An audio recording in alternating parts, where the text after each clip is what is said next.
आज आप लोग धरने पे बैठे हो। हाँ। कल आप लोगों ने ज्ञापन भी दिया था। एक बार ये सारा जो भी है आप स्पष्ट से समझाइए कि क्या मामला है। मामला ये है कि मंदिर तोड़ने का जो कलेक्टर महोदय और तहसीलदार साहब ने जो निर्णय दिया है, ये कई वर्षों पहले से केस चल रहा था, लगभग 2021 से, पर उस टाइम से हमारे अभी तक कोई ठोस कदम नहीं उठाया सरकार ने हमारे पक्ष में, ना तो निर्णय दिया। और वो केस ये था कि उन्होंने केस किया था कि हमें इधर से रास्ता चाहिए, जो एक पक्ष है उसने, और हमें जो रास्ता है सामने से अगले पक्ष के भी रास्ता लग रहा है, इधर से भी हमने रास्ता देखा, मंदिर के सामने से ये ब्लॉक लगे गए, इधर से भी रास्ता है, उनके कटानी रास्ता दूसरी तरफ से भी आ रहा है, एक ये मंदिर के पीछे से 100 फुट का उनके कटान का रास्ता लग रहा है, फिर भी उनको मंदिर के बीच से रास्ता चाहिए और इस रास्ते का उन कभी उपयोग भी नहीं हुआ है। इस मामले को लेकर कोर्ट में चल रहा था, सरकार ने हमारे पक्ष में निर्णय नहीं दिया, जन भावनाओं के खिलाफ निर्णय दिया। इसके लिए हमने कल ज्ञापन भी दिया था और पहले भी बहुत कोशिश की थी, पर अभी हमें सरकार से कोई ठोस कदम उठाया नहीं है हमारे पक्ष के लिए, और ना ही ऐसा कोई निर्णय दिया है जिससे हमें संतुष्टि हो सके कि भाई हमारे पक्ष में फैसला आएगा। तो आज प्रशासन आया था? प्रशासन आया था, प्रशासन ने तो वार्ता तो की नहीं थी, वो तो बातचीत करने के लिए यही बता के गए थे भाई वो सुरक्षा के लिए आए हैं, बाकी प्रशासन उस तरीके से नहीं आया था वार्ता करने के लिए। तो अच्छा, तो आपने जैसे हमने बातचीत शुरू की तो आपने बोला कि हम अनशन पर बैठ रहे हैं, भूख हड़ताल पे, ये निर्णय क्यों लिया गया? ये निर्णय अगर हमारे पक्ष में सरकार ने ऐसा कोई ठोस कदम उठाया नहीं है और जन भावनाओं के खिलाफ निर्णय दिया है, हमें पूरी आशंका है कि भाई सरकार कभी भी मंदिर को तोड़ सकती है, मंदिर को, और हमारे 10-15 मकान आ रहे हैं बीच में गांव के लोगों के, तो उनके मकान कभी भी तोड़ सकती है। तो जन भावनाओं को या हमारे धार्मिक स्थल को और लोगों के मकानों को तोड़ने की आशंका है। इसके लिए हम और हमारे बुजुर्गों की और पूरे यूथ का हमने सबसे सोच विचार करके निर्णय लिया है कि जब तक सरकार हमारे पक्ष में फैसला नहीं देगी तब तक हम भूख हड़ताल पर बैठ रहे हैं। तो आपको ऐसा क्यों लग रहा है कि बातचीत के बाद भी समाधान नहीं होगा? अब ऐसा लग रहा है कि कोशिश तो कर रहे हैं हम भी कि भाई हमारा समाधान हो, पर सरकार, हो सकता है सरकार किसी राजनीतिक नेता के या किसी भी व्यक्ति विशेष के दबाव में आकर ये हमारे पक्ष में फैसला नहीं दे रही है। आप जो अनशन कर रहे हो उसमें कितने लोग शामिल हैं? लगभग 10-15 लोग हैं, जिनमें महिला वगैरह और 15-20 लोग हैं। अच्छा, भूख हड़ताल वाले? भूख हड़ताल वाले। बाकी ग्रामीण आपके साथ हैं?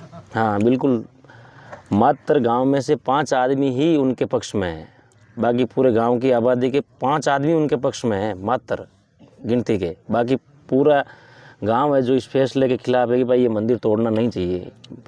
तत्काल आपकी क्या मांग है अभी? हमारी मांग है कि एक तो हमारे को लिखित में ये दे दे कि भाई हम मंदिर नहीं तोड़ रहे हैं, एक जो राजस्व रिकॉर्ड के अंदर जो रास्ता निकल रहा है इधर से, उस रास्ते को राजस्व रिकॉर्ड से हटाकर ये जो रास्ता है हमारा, जो सेटलमेंट आज़ादी के बाद में यही रास्ता काम में आ रहा है, इस रास्ते को रिकॉर्ड में डाला जाए। और ये स्थान गांव के लिए कितना महत्वपूर्ण है? ये स्थान गांव के लिए अति महत्वपूर्ण है। ये कोई ज़मीन का मसला नहीं है, ये लोगों की भावनाओं का है, धार्मिक स्थल है, उसका मसला है। 36 कौम की भावनाओं के खिलाफ सरकार ने जो निर्णय दिया है वो बहुत गलत दिया है। आज 36 कौम के लोग, हुल्डानी की 36 कौम, जिसमें हिंदू मुस्लिम से लगाकर 36 कौम के लोग हैं, सब बैठे हैं। हमें सरकार से ये भी उम्मीद है, मांग भी कर रहे हैं कि भाई हमारे पक्ष में निर्णय दिया जाए, जन भावना के पक्ष में निर्णय दिया जाए। अगर ये सरकार इस निर्णय पर अडिग रही तो फिर आगे हमें बड़ा जन आंदोलन भी करना पड़ेगा, तो हम करेंगे। तो जो दूसरा रास्ता है उसकी अभी क्या स्थिति है? जो रास्ता अभी चालू है, हाँ, उस रास्ते को आप देख सकते हो, पीडब्ल्यूडी की सड़क बनी हुई है, 40 साल से तो पीडब्ल्यूडी की सड़क बनी हुई है, सरकार की, डामरीकरण हो रखा है, और 40-50 फुट रास्ता चौड़ा भी है। और अभी जो हाईवे निकला है पिछले 2019 में निकला था, वो भी इधर से निकला है, और अभी जो आगे वाली सड़कें आई है वो भी इस रास्ते से पास हुई है। क्या इस आंदोलन में महिलाएं और बुजुर्ग शामिल हैं? सब शामिल है इस आंदोलन में, महिला, बुजुर्ग, सब यूथ सब शामिल है। तो आपके दिमाग में कोई ऐसी चीज़ कि इस समाधान से प्रशासन और आपके बीच सहमति बन सकती है?